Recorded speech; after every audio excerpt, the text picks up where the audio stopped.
Hello everyone, and welcome to Sunup. I'm Lyndall Stout. We begin today talking about Oklahoma's wheat crop, which is looking pretty good as we head into late April. Joining us now is Dr. Amanda Silva, our Extension Small Grain Specialist. Amanda, why don't you kind of get us up to speed since the last time we talked to you? Yeah, so the wheat was looking as good as it could after that February freeze that we had.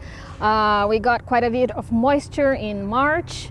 And then the wheat didn't see much rain for about 3 weeks or so after that. So this rain that happened in the past weeks were in most areas of the state was really, really good and important as the wheat moves into the grain filling period. So we'll see. It could be an interesting time. We have these really nice, warm, pleasant days, but then some really cold nights. So talk about how that might impact the crop moving forward toward harvest. Yeah, so I would say that in general in the state, our wheat is in between late flag leaf emergence or boot stage up to heading. So some varieties are more advanced in growth, which could make those varieties more susceptible to freezing temperatures. Like it's very similar to what happened to us last year.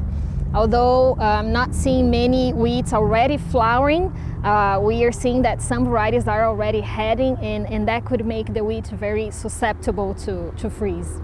About how long does it take to know whether you have freeze damage or not? So it will depend on how the weather is after that. So if it's warmer and the plant it's supposed to start growing up back again, so maybe we can see the damage in 5 days, a week or so. But if it keeps cool, it may take about 10-15 days for us to start seeing any damage. But again, last year it took us way longer to see just because the outside parts of the plant were not affected, but the inside parts were. So it took us a little longer. What factors impact how severe the damage could be? So the impact of this freeze will depend on several factors, including the growth stage of the crop. So the more advanced in growth, the more susceptible the crop is to the freeze. Also, low-lying areas in the field could get colder and have more impact. How long and how cold is very important than just being low temperature. So for example, last year at Chickasha that we saw the damage, our Mesonet station there measured that the crops were exposed to 30 Fahrenheit for about 6 hours. So that is very severe. And one of the things that happened to our crop was that flower sterility. So that freeze temperature basically killed the flower parts. So in a lot of situations the crop was still green, but it would open the head and the spikelet and the flower parts were dead. So we didn't have any grain to harvest at that location. So what is that? Is that something that is visible to the naked eye, or is that something you have to look a little more closely to see that level of damage? Yes, I mean, it is visible. So we'll see some symptoms that we can see from the freeze. It's the anthers or the anthers. So if it's dried and not turgid, so that's something that we need to watch. Or the awns, so you see if they're white, so it seems like it's being exposed to freeze. Also head discoloration, leaf discoloration. We may have some symptoms in the stems, so very low in the canopy, enlarged nodes. So there are a lot of things and usually those symptoms we can see with the naked eye. You and the team are also gearing up for field days this spring. Talk about that. Yeah, so we will have the in-person field days, so following all the CDC guidelines. And in two of the locations, we'll have La Homa and Chickasha with a virtual program as well. So it will be available in person and also virtual.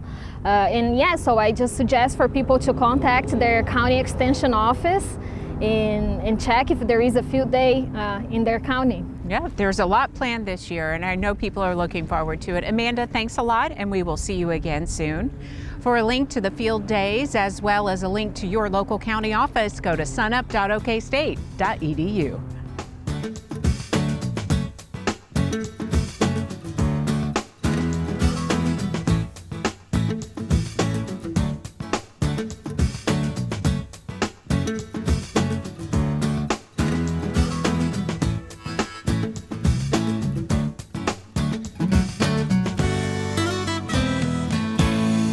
Welcome to the Mesonet Weather Report. I'm Wes Lee. While we knew it was going to be cold looking at last week's forecast, we didn't expect it to be record-breaking cold.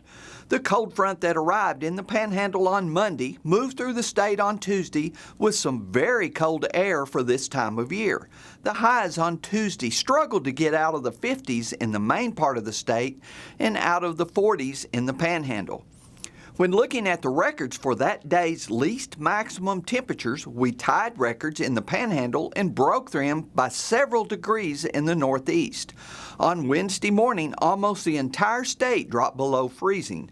Only the far southwest and a few scattered stations like Elk City, Tulsa, and Skiatook stayed above 32. This was forecasted for all but McCurtain County, where temperatures were about 5 degrees lower than expected. This is not the latest calendar day freeze for most areas, but it was late enough to likely do significant damage to tender plants. Looking at the records for the 21st, we see this weather event likely set the new minimum temperatures values for more than half the counties, especially in the southeast quadrant. We appear to be on a warming trend now through next week according to the red probabilities on this forecast map. Gary's up now with some additional rainfall data. Thanks, Wes, and good morning, everyone. Well, I know this cold weather doesn't really help things very much, but one thing it does do is it keeps the heat stress down, so it doesn't aid in any building of drought or spreading of drought. So, it's a glass half full, glass half empty. To me, the cold weather is about a 3/4 empty glass, but we take what we can get. Let's get straight to the new drought monitor map and see what we have. Well, just a few changes from last week. We did see a little bit of that lessening of the severe drought down in south central Oklahoma. We did get a little bit more rainfall there over the last couple of weeks. Lots of abnormally dry conditions around, just waiting to be turned into drought if we don't get decent rainfall over the next few weeks. Well, let's take a look at those rainfall stats from the Oklahoma Mesonet. We'll start with the 30-day rainfall map, and we can see lots of good rainfall down across far southeast Oklahoma, a little bit up into central Oklahoma from south central Oklahoma. That's where we saw the lessening of the drought. But then we see lots of areas with less than 2 inches of rainfall all across the western up into north central parts of the state. A few places out in the Panhandle have gotten above an inch, but for the most part less than an inch. So that's your basic rainfall pattern. When we go for the departure from normal rainfall map for the same 30-day period, we see lots of deficits. Nothing huge, but enough to where it doesn't really relieve the drought too much, but it doesn't really activate it to let it spread too much either. So we have had a little bit of a break when it comes to drought with the temperatures, but that's probably not going to last long, and we definitely need rainfall to curtail some of this drought development. That's it for this time. We'll see you next time on the Mesonet Weather Report.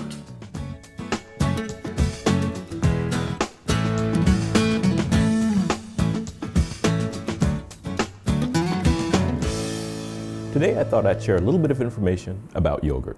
Yogurt is a food made from milk that has been fermented by bacteria such as Lactobacillus bulgaricus and or Streptococcus thermophilus.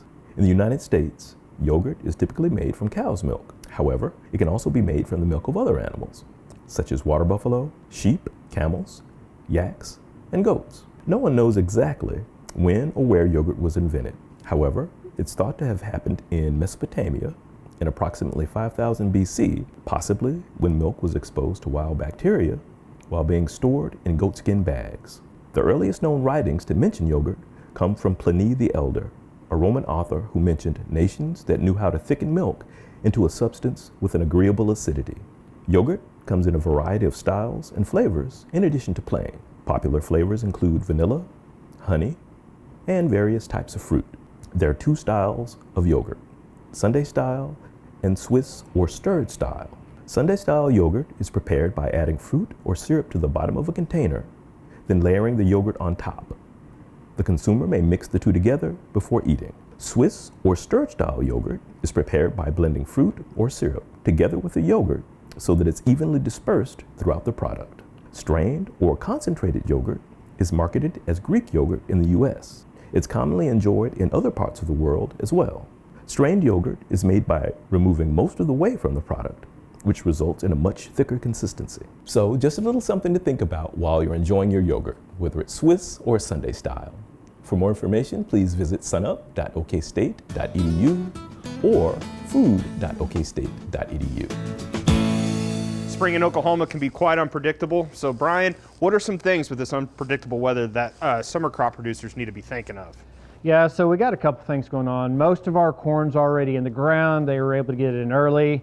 A lot of the sorghum has really been on hold because our soil temperatures aren't up to where we want it to be. It's not above 60 degrees yet. So after this cold spell we're going through right now, I expect the planters to really start rolling on our sorghum acres, to start banging that out, and then moving into soybean and cotton as things warm up. Things to keep in mind, at least right now, especially if we're going into sorghum, is we have cooler soil temperatures. We're just right on that verge as we get in warming up. So that means some of our nutrients are going to be a little bit less available, and our roots are growing a little bit slower. So a starter fertilizer such as phosphorus, 1034O or an 1846, in with the seed or near the seed, is going to be important to get that crop a good start off. Typically, because sorghum's in a warmer soil, it doesn't benefit as much as it would with corn that goes in cooler. But with these soil temps, I would be considering some kind of starter, a little bit of phosphorus. Be very careful, as our starters that contain nitrogen and potassium also contain salt. That salt, when placed near a seed, will cause injury. So we have to be very careful about that rate that we're putting down. So in the spring and early summer months, that's the rainy season for the state. For too much rain in regards to leaching for some of those for fertilizer, or their lack thereof rainfall, what are some things producers need to keep in mind with that? Yeah, so in a normal year, you expect a lot of pre-plant to have already gone down for our corn and sorghum crops. This year we're a little bit behind because we had a flux in fertilizer prices, which we've talked about before. We had a lack of availability. So we've seen a shift in amount of pre-plant applied. I would say look at your total rainfalls. If we've had a lot of rainfall in a well-drained sandy soil, then there's a good opportunity to have lost a lot of that nitrogen. We need to be looking at in season.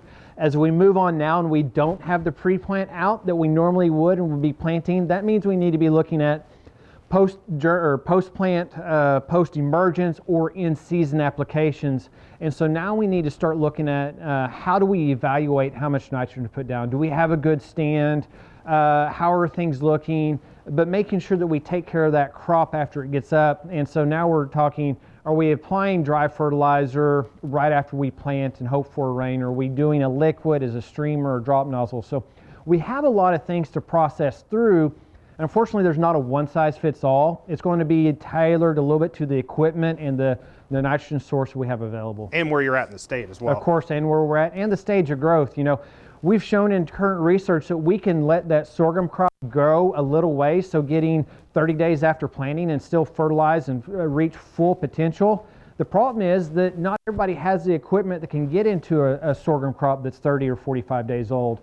So we have to start looking at what's available and what can we do. So moving on into the summer, and you were mentioning soil temperatures being so important, and that's what a lot of cotton producers are looking for as well, because it's just that margin of error is so small. So what are some things that they need to keep an eye on going into their planting season? So when we go into the cotton crop, there's a couple things ideally in a perfect world, and this is a closed box that I can manage every little input.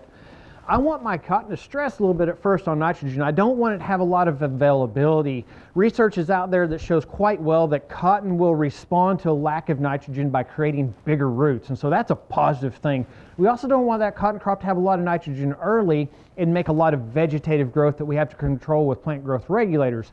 Ideally, we have that cotton crop a little bit low, a little bit nitrogen stress for the first 30 or 45 days. As we move into pinhead square, we want to give it everything it needs to get through boll load, and then we actually want it running off, because if we have a lot of residual nitrogen at the end of the crop cycle, then we start having poorer quality. We have smaller bolls and green, and we have some issues with lint quality. So cotton is really sensitive on the early and late. So in a perfect world, we manage it just in season. We can't always get that, so that's where we have to rely on plant growth regulators up front to control some of the early growth. Alrighty, thanks, Brian. If you'd like some information on summer crop management, go to our website, sunup.okstate.edu.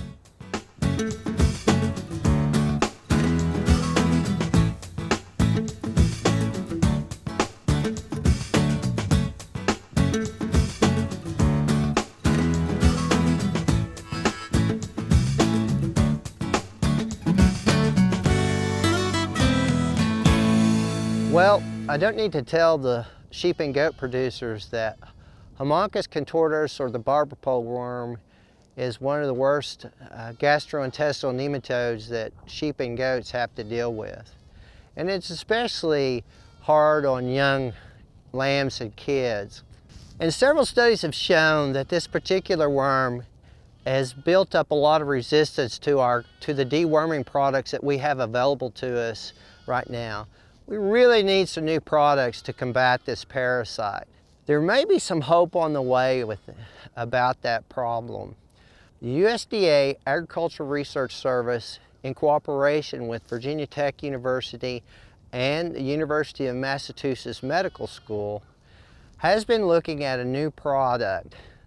They refer to this product as a paraprobiotic.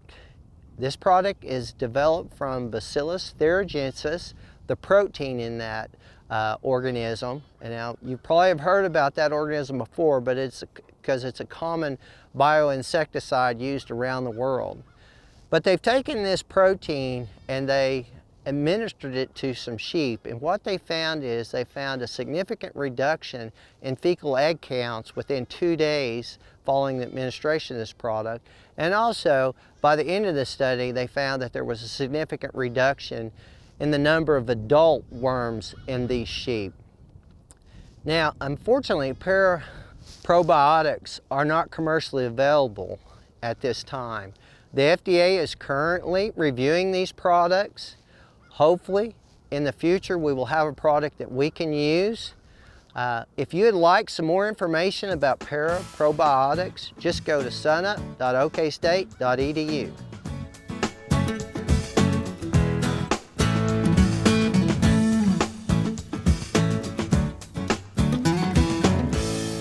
Good morning, Oklahoma. Welcome to another edition of Cow-Calf Corner. Today we're going to talk about keeping our replacement heifers on track so we can get them bred up and potentially calving ahead of the cows. We're joined again this week by Dr. Parker Henley.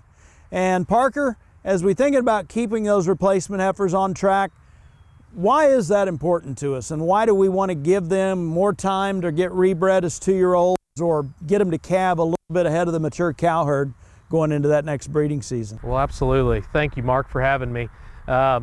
There's a substantial amount of cost that we invest into our replacement heifers when we develop them. So it's extremely important that we get them on a right track. And there's a lot of research out there that suggests that a heifer that calves earlier in her first calving season ends up getting bred quicker for her second calf and then lasts in the herd longer. And so that first calf and that first breeding season is essential to her longevity. And so when we think about preparing her for that, there's a couple key things that we should keep in mind. And the first one is that when we want to breed our replacement heifers, we would like them to be at 65% of their mature body weight. We'd all like to think we have 1,000-pound cows, but a lot of times they're larger than that, and sometimes 12, even 1,300-pound cows. And so if you do the math and get them to 65% of that mature cow weight, we're going to position those heifers to get bred.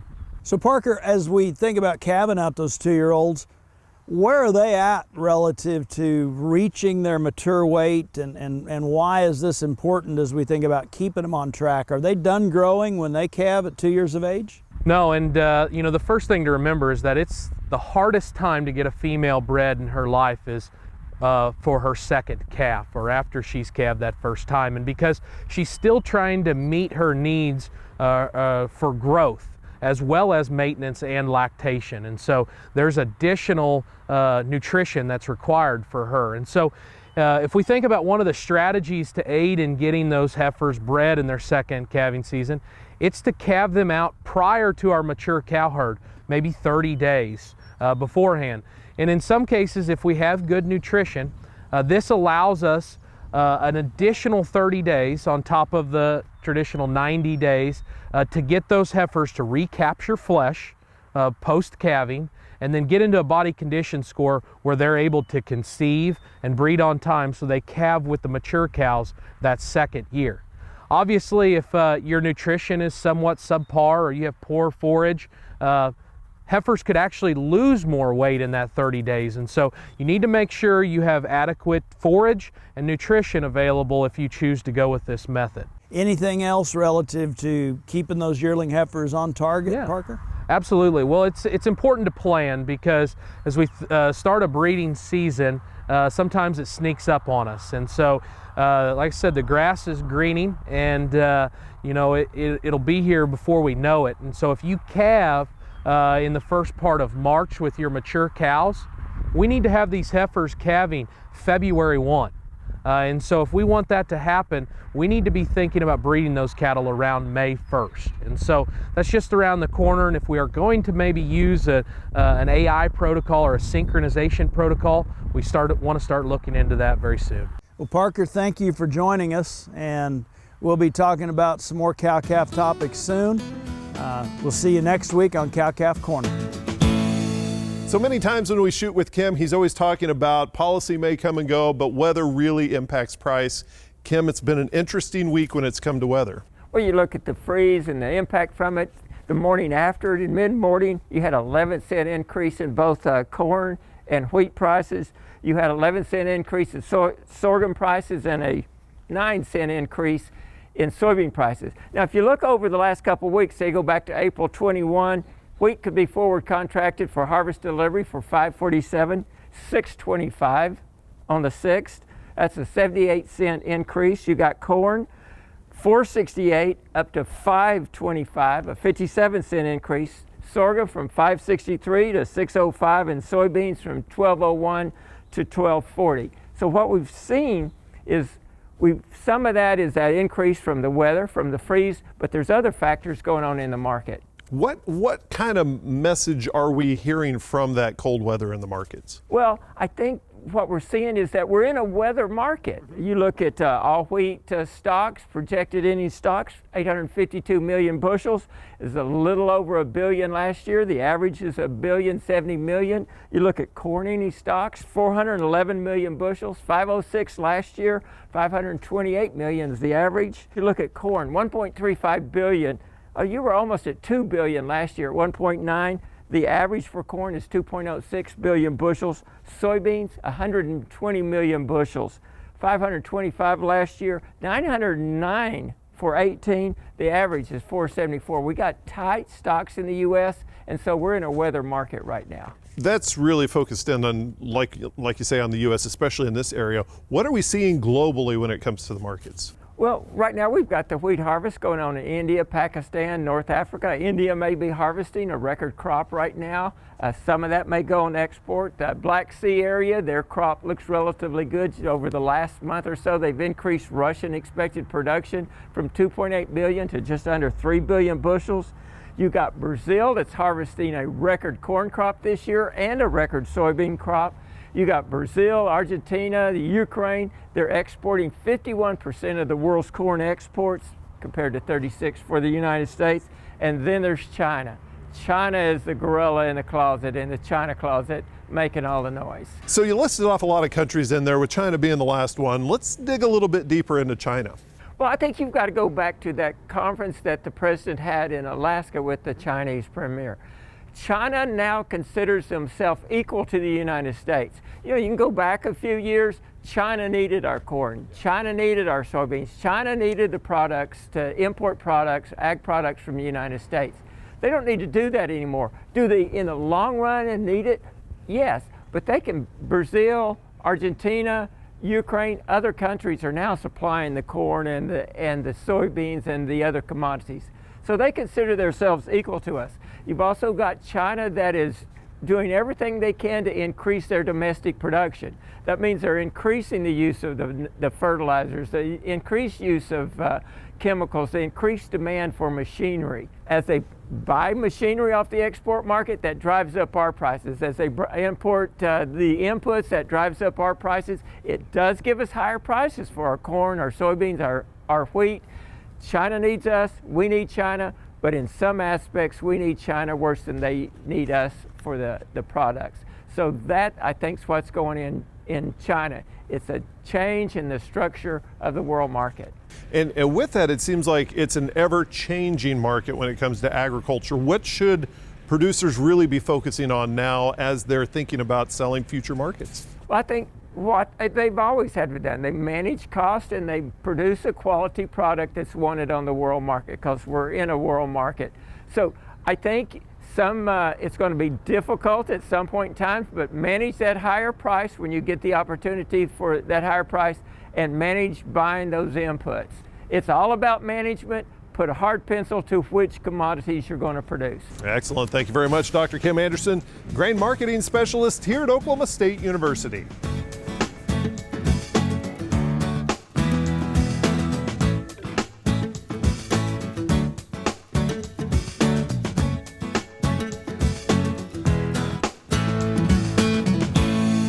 That'll do it for us this week. Remember, you can find us anytime on our website, sunup.okstate.edu, and also follow us on YouTube and social media. I'm Lyndall Stout. Have a great week, everyone, and remember, Oklahoma agriculture starts at sunup.